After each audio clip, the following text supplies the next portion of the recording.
Well, for over 2 years, Chinese-born Australian journalist Chang Lei has been detained by Chinese authorities, allegedly on the charges of leaking state secrets. The mother of two has been tried behind closed doors, full details of her case unreleased, and her family and children left with little to no information. Now is left alone, abandoned in one of China's most notorious jails. It is a textbook definition of injustice. The case to many is reminiscent of the treatment of Australian Julian Assange, now languishing in a British jail or waiting to be extradited to the United States after a decade-long legal battle. Julian Assange's lawyer, Australian Jennifer Robinson, herself issued an urgent plea of the completely different kind, that the ongoing imprisonment of Julian Assange diminishes our advocacy for detained journalist Chang Lei. I'm pleased to say joining me now is Australian human rights lawyer and barrister, Jennifer Robinson. Jen, thank you very much for your time. Good to see you. I just spoke briefly there in that introduction about Chang Lei.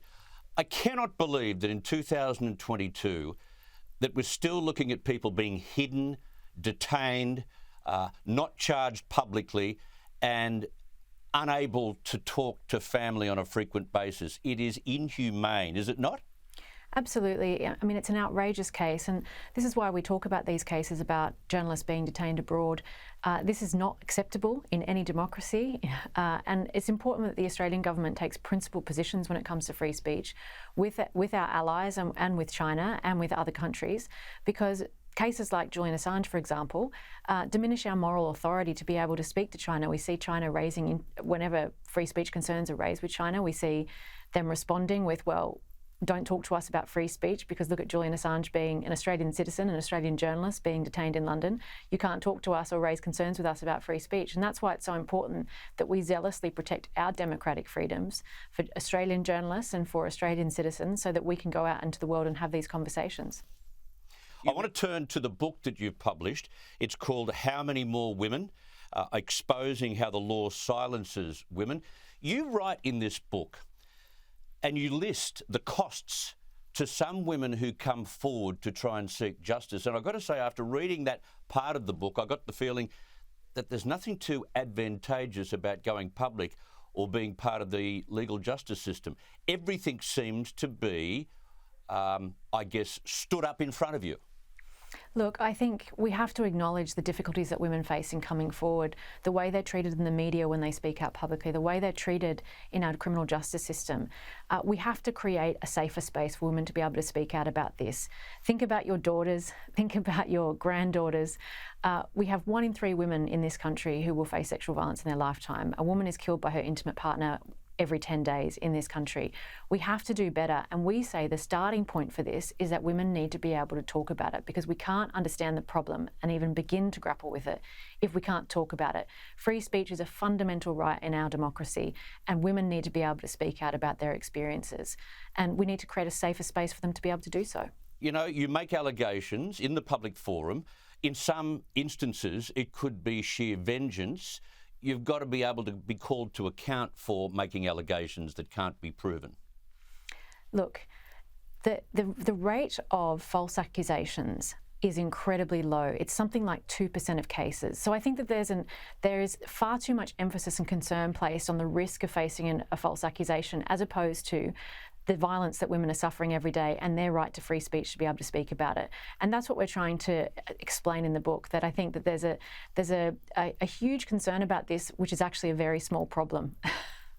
You also write in the book, going back to the 80s, the infamous case of Bergen versus Bergen, and where someone didn't fight back when they were being domestically, physically abused, somehow played against their argument and played against their right to be protected. If that is how it works in an open courtroom, if that is how it works in more current times, we've lost the plot, haven't we? Well, I mean, what's interesting about the book is we spend some time looking at the history of the law on domestic violence and the way that women have faced victim blaming within the criminal justice and the family law systems. It is really important that there's no such thing as a real victim, and we have to really be able to deal with these stereotypes and myths about how a real victim should or should not behave in order to be able to ensure that women get justice. We're seeing it play out in the media, and I think the media needs to do better in the way that we discuss these cases. What do you think the media is doing wrong when we face the role of having to report on these cases? The media plays an important role, as the UN has said, in combating violence against women. If you have the media engaging in victim blaming, in perpetuating these stereotypes about, well, what was she wearing? Well, why was she out? Well, why had she been drinking? No woman, no matter in whatever the circumstance, does that give permission for a man to engage in violence. So I think it's important that the media does not propagate these stereotypes, because it does play a role. And the UN has said that when you see the media doing that, the media can encourage or deter violence, and you ought to be deterring violence. Yeah. Congratulations on your book. How many more women? One last question before I let you go in terms of Julian Assange. He's your St Jude case. I'm just thinking, here was a guy that has probably tried to do as much as he possibly could for investigative journalism around the world. Do you think that he'll see justice from this? Well, our position is that he will not get a fair trial if he's extradited to the United States. This is someone who has contributed more to investigative journalism globally than any other single Australian. He's created technology to protect you and your colleagues, to protect sources, to ensure that more information gets in the public domain and we can hold governments to account. But if he goes to if he's sent to the United States, the medical evidence is that he will be placed under oppressive prison conditions that will cause his suicide. I would like to see our Australian government do more for this Australian citizen. It is unacceptable that we are allowing an Australian citizen, an Australian journalist, to face this kind of treatment, and we must speak out about it and resist its normalisation. Otherwise, Julian Assange will not be the last of your colleagues to suffer and for his life to be ruined in this line of work.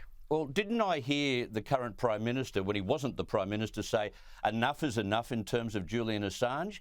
Has he been in touch? Is he doing anything to try and make it easier for him? Look, we've asked consecutive Australian governments to speak out on behalf of Julian Assange, and we've had nothing but silence and complicity. Finally, we have a Prime Minister who has said enough is enough.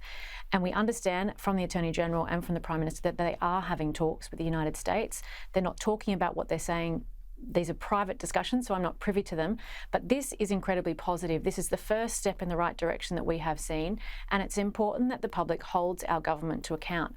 Call the Prime Minister's office, call your local MP, raise concern about this, because what do our Australian passports mean if the Australian government can't look after us when we're in such a dangerous and faced with such a stark injustice? He is a journalist, he is Australian, and we ought to bring him home. Fantastic to be able to speak with you. Jennifer Robinson, thank you very much for your time. Thanks so much for having me on. Good to speak.